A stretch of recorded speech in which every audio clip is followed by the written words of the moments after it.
Un jour, en regardant ma palle, je me suis rendu compte que j'avais pas mal de livres qui tournaient autour de la mer, de l'eau, de l'océan, et ça m'a vraiment donné envie de les lire à la suite, histoire de suivre une thématique pour quelques temps. Donc j'en ai sélectionné 3, et en janvier, je les ai lus. J'avais vraiment hâte de pouvoir vous en parler, parce que ce sont vraiment des lectures que j'ai beaucoup aimées. Et surtout, même si elles tournent toutes autour du même thème, ça a été 3 lectures vraiment très différentes les unes des autres. Et pour commencer en plein dedans, littéralement j'ai envie de dire, j'ai lu 20 000 lieues sous les mers de Jules Verne. Une chose énorme ayant été signalée par plusieurs navires à travers le monde, une expédition est organisée sur l'Abraham Lincoln, une frégate américaine, pour purger les mers de ce monstre inquiétant. À bord se trouve le français Pierre Anorax. Je sais toujours pas si ça se prononce Anoras ou Anorax, mais moi je l'ai prononcé Anorax pendant toute ma lecture, donc. Professeur au Muséum de Paris et conseille son fidèle domestique. Alors qu'il s'approche du fabuleux animal, Aronnax, Conseil et Ned Land, un harponneur canadien, sont précipités dans la mer par 2 gigantesques trompes d'eau avant de se retrouver sur le dos du monstre, qui se révèle être un étonnant sous-marin, le Nautilus, conçu et commandé par le capitaine Nemo qui paraît farouchement hostile à toute humanité. La plus extraordinaire aventure commence dès lors pour les 3 hommes, condamnés à ne plus jamais revoir leur patrie, leurs parents, leurs amis. Je suis vraiment contente d'avoir retrouvé Jules Verne après tout ce temps, parce que j'avais lu Le Tour du monde en 80 jours. C'est le seul Jules Verne que j'ai lu. J'ai lu une fois quand j'avais à peu près 10-11 ans, et je l'ai relu il y a 3-4 ans, au tout début de ma chaîne. Je suis à peu près sûre que c'est un livre qui est dans mon tout premier point lecture.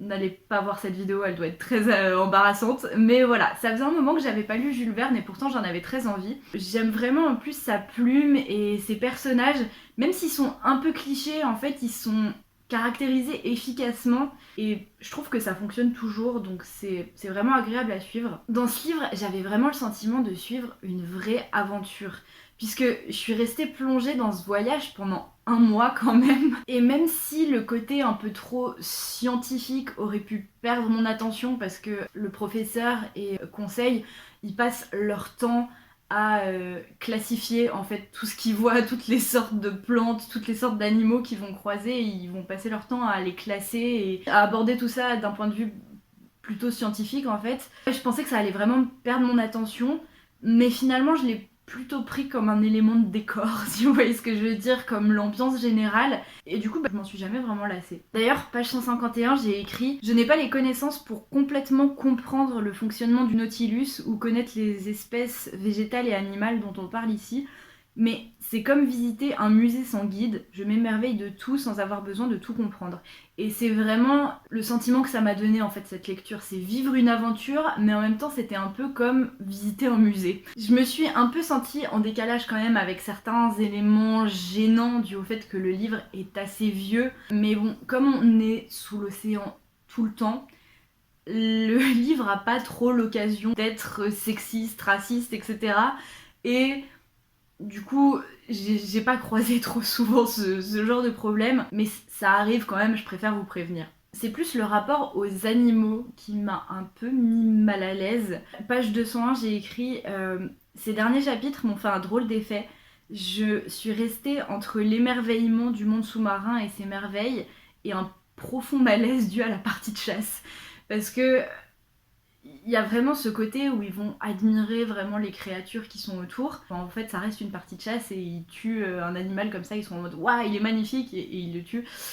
Et ça correspond pas trop à mes valeurs, et du coup, ça m'a mis assez mal à l'aise. Surtout qu'on sait pas à la fin si l'ont mangé l'animal ou si juste ils l'ont tué comme ça par plaisir, et c'est surtout là-dessus que j'ai pas été très bien. D'ailleurs à la fin il y a un autre chapitre aussi où il y a tout un truc avec des baleines, et il y a un des personnages, Ned Land, qui veut absolument aller en tuer une parce que lui c'est un chasseur de baleines et tout, et les autres ils sont en mode mais non, mais va pas tuer une baleine, ça nous servirait à rien, et c'est des créatures magnifiques et très intelligentes et tout ça, et du coup ils sont vraiment en mode non, on va pas tuer les baleines, c'est inutile.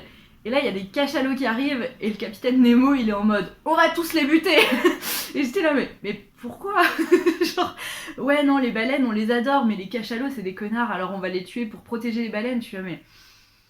C'est un côté qui m'a mise un peu mal à l'aise mais c'est pas quelque chose qu'on retrouve dans tout le livre. C'est un petit bémol mais ça m'a pas gâché ma lecture non plus quoi. D'ailleurs j'ai beaucoup aimé l'aspect aventure impossible parce que ça reste de la SF, même si Jules Verne a fait de son mieux pour que ce soit crédible technologiquement parlant. Il a été visionnaire sur beaucoup des technologies qui sont dans ce bouquin, mais de temps à autre, on a un peu ce truc du...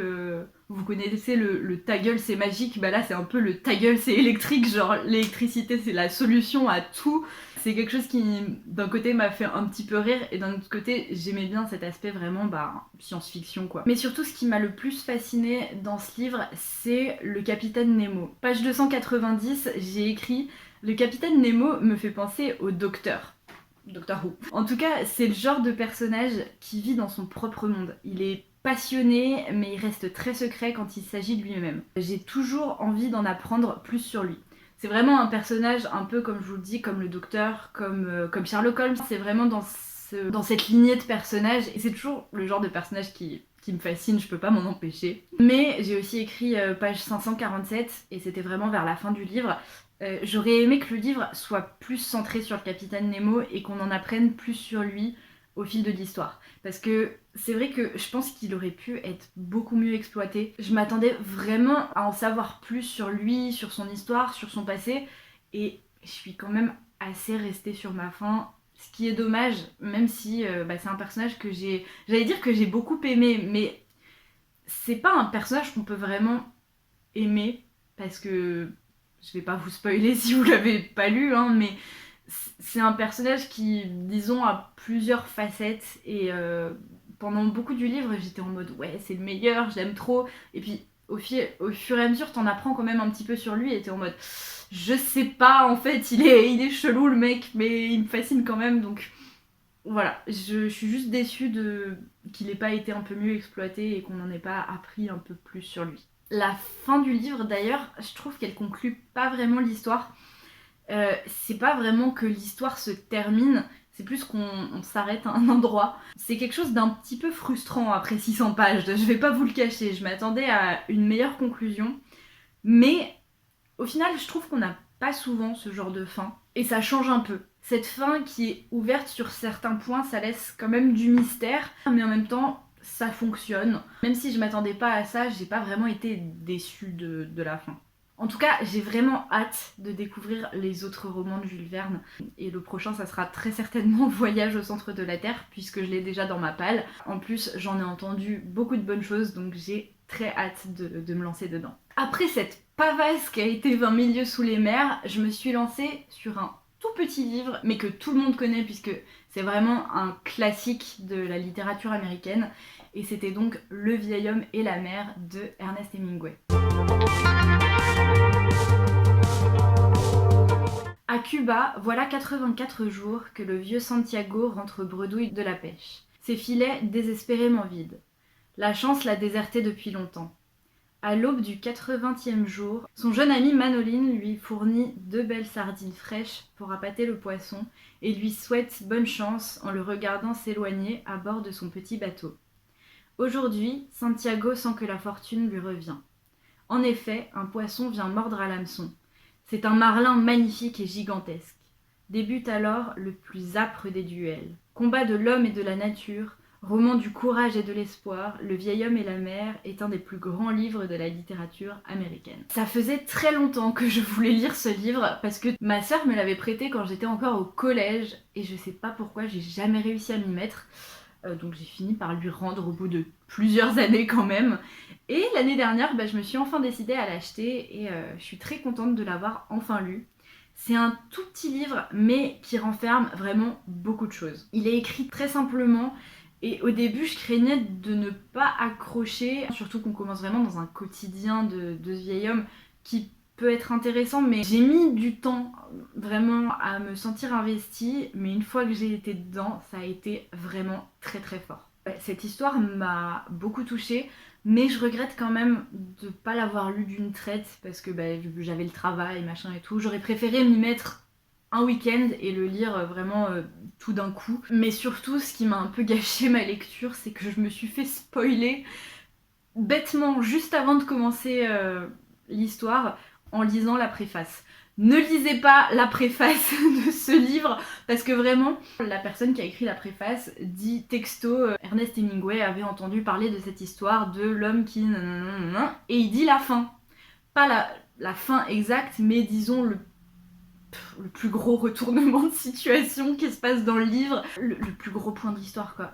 C'est dit dans la préface. J'étais tellement dégoûtée, vous pouvez pas imaginer. Donc voilà, j'ai quand même beaucoup apprécié. Mais déjà, si je l'avais lu d'une traite, j'aurais été plus dedans. Mais en plus, si j'avais pas été spoilée, j'aurais passé une bien meilleure lecture. En tout cas, c'est vraiment une très belle histoire, triste et difficile, mais pleine de vérité en fait sur la nature, sur le monde, sur la vieillesse, sur la vie en général.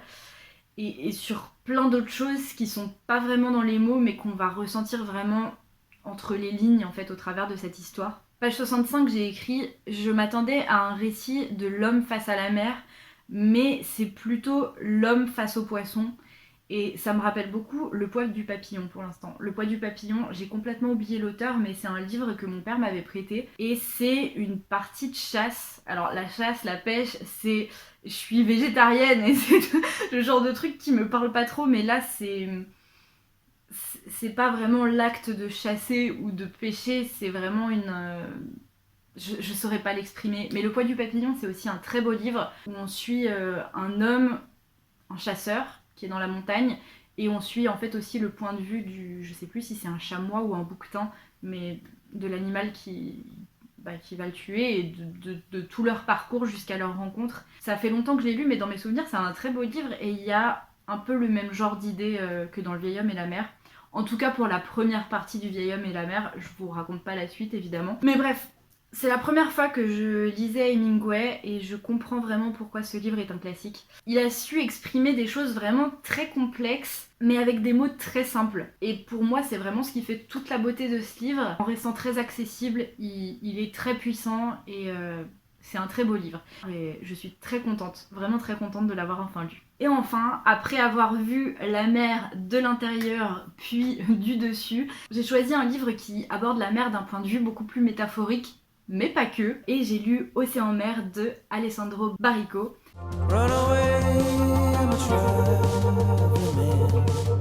Au bord de l'océan, à la pension Almayer, posée sur la corniche ultime du monde, se croisent 7 personnages au destin étrange et romanesque, 7 naufragés de la vie qui tentent de recoller les morceaux de leur existence. Mais leur séjour est bouleversé par le souvenir d'un hallucinant naufrage d'un siècle passé et la sanglante dérive d'un radeau. Et aujourd'hui, la mer, capricieuse et fascinante. Avec une époustouflante maîtrise, Alessandro Barrico nous offre à la fois un roman à suspense, un livre d'aventure, une méditation philosophique et un poème en prose. Effectivement, je n'aurais pas pu mieux résumer ce livre, même si le résumé ne rend pas vraiment justice à ce qu'il y a à l'intérieur, mais c'est un livre qui est impossible à résumer. Vraiment, c'est vraiment ce genre de bouquin. Ce livre est vraiment très singulier. Et pourtant, je l'ai vraiment, vraiment aimé. Surtout pour sa forme, en fait. C'est quelque chose qui va pas plaire à tout le monde parce que vraiment, on s'y perd. Le ton, le style arrête pas de changer. Et on passe d'une scène à l'autre sans s'en apercevoir. Des fois, au milieu d'un dialogue, tout d'un coup, on se rend compte qu'on est complètement ailleurs et que c'est plus du tout les mêmes personnages qui parlent. Mais on arrive à suivre quand même. C'est très bizarre. Page 28, j'ai écrit « La plume de Barrico me semble très libre. On dirait qu'il écrit pour lui et peu importe si on arrivera à le suivre. C'est un peu perturbant, mais j'aime bien. » Chaque passage dans Océan-Mer est comme une vague unique et on sait jamais ce qu'on va trouver dedans. Mais au final, elle fait partie d'un tout cohérent et ça illustre parfaitement le propos du livre. C'est un livre qui est fait d'obsession, où le sujet central est la mer, comme vous l'aurez peut-être compris, mais toutes les mères en fait. La mère mystérieuse et meurtrière, la mère guérisseuse, la mère d'émotions et de réflexions, de gens et de gestes, et le tout et le néant à la fois, l'océan mer dans sa globalité. Je suis incapable de l'expliquer autrement. Je pense que chacun peut vraiment trouver quelque chose de très personnel dans ce récit et d'interpréter beaucoup de choses à sa manière, et j'ai vraiment envie de lire plus de romans de ce genre-là. C'est un livre aussi qui est plein de métaphores. Il est inexplicable, comme je vous l'ai dit, mais il est aussi vraiment fascinant. Une fois qu'on est dedans, on est dedans. Je veux dire, quand j'avais fermé le livre, je ne pensais qu'à ça, en fait. Je revivais les scènes des derniers chapitres que j'avais lus, et c'était ça, mais pendant tout le temps de ma lecture. Je crois que j'ai mis 2 semaines à le lire. Pendant les 2 semaines de ma lecture, c'était ça, j'y pensais constamment. J'ai été trop prise de court par ma lecture pour pouvoir la noter, mais il est plein de belles phrases, de réflexions intéressantes, et je sais qu'un jour je le relirai, ne serait-ce que pour aller les repêcher et pouvoir les noter, parce qu'il y a vraiment beaucoup de choses à retirer de ce livre. C'est le 3e Baricot que je lis, après Soi et Smith & Wesson, et à chaque fois c'est une expérience tellement différente, parce que même si je me rappelle pas du tout de l'histoire de Soi et de Smith & Wesson, je sais que ça n'avait aucun rapport. C'était vraiment... J'en garde des sensations vraiment complètement différentes à chaque fois. Ça me donne à chaque fois encore plus envie de lire les autres œuvres d'Alexandre Baricot, parce que je sais jamais à quoi m'attendre. Par contre, il est très clair que je dois vous faire des énormes trigger warnings sur ce livre, parce que le livre est divisé en 3 parties, et toute la partie du milieu, on suit vraiment un naufrage, mais surtout des naufragés qui survivent sur un radeau, et ça part dans tous les sens. Je préfère vous le dire maintenant, il y a des tueries, il y a beaucoup de sang, il y a tout ce qui est famine et tout ça qui est très très dur à lire, il y a du cannibalisme, donc voilà, si c'est des sujets que vous savez que vous n'allez pas pouvoir lire sans être profondément traumatisé, n'y allez pas, parce que c'est vraiment très lourd ce qui se passe à ce moment-là. Donc voilà, je vous invite même à peut-être vous renseigner sur internet si vous trouvez d'autres trigger warnings dans ce livre, parce que vraiment c'est un livre très fort et plein d'émotions, mais aussi plein d'actes très forts. Je saurais pas comment vous le dire, mais pour moi en tout cas, même si ça a été très fort, si c'est un livre qui renferme des choses comme du dégoût, des traumatismes, de la dépression, on aborde aussi la dépression, c'est un livre qui est aussi très beau et qui fait beaucoup réfléchir, et j'arriverai jamais à savoir si je vous le conseille, ni à qui je pourrais le conseiller, parce que c'est un livre que, comme je vous dis, vraiment très très particulier. Je pense que soit on adore, soit on déteste, mais si ça vous a intrigué tout ce que je vous ai dit jusqu'ici, n'hésitez pas à essayer, ça peut vraiment valoir le coup. En conclusion de ces 3 lectures, j'ai vraiment beaucoup aimé suivre cette micro-pile à lire pendant quelques semaines, et avoir une thématique pour mes lectures comme ça m'a vraiment beaucoup plu. C'est vraiment des livres qui m'ont touchée, et chacun d'une manière très différente, mais aussi très efficace. Et puis, vous l'aurez peut-être remarqué, mais j'ai complètement laissé tomber les points lecture mensuels. C'est un format qui ne me convenait plus du tout, c'est quelque chose que je me forçais un peu à faire. C'était trop cadré en un sens, et surtout ça me forçait, entre guillemets, à vous parler d'absolument toutes mes lectures, et c'est pas quelque chose que j'avais forcément envie de faire, parce qu'il y a des lectures pour lesquelles j'ai rien à dire, ou alors juste j'ai pas forcément envie d'en parler, et du coup j'ai décidé d'aborder ma chaîne assez différemment, d'une manière beaucoup plus apaisée, et quand j'ai envie de vous parler de quelque chose, quand j'ai envie de vous faire une vidéo, je vous en parle. Je préfère faire une vidéo pour vous parler d'un seul livre, comme j'ai pu faire dans mes 2 dernières vidéos, quand j'ai vraiment des coups de cœur, ou juste quand j'ai beaucoup de choses à dire sur un seul livre, ou alors faire des vidéos un petit peu thématiques comme celle-ci. Donc n'hésitez pas à me dire si ce genre de format vous plaît. Dites-moi aussi bien sûr en commentaire si vous avez lu ces livres, ou si ça vous a donné envie de les lire. Pour moi en tout cas, ça a été 3 belles expériences, et en attendant la prochaine vidéo, je vous souhaite de très belles lectures. Bye. Feel the way that the wild wind blows through the room like an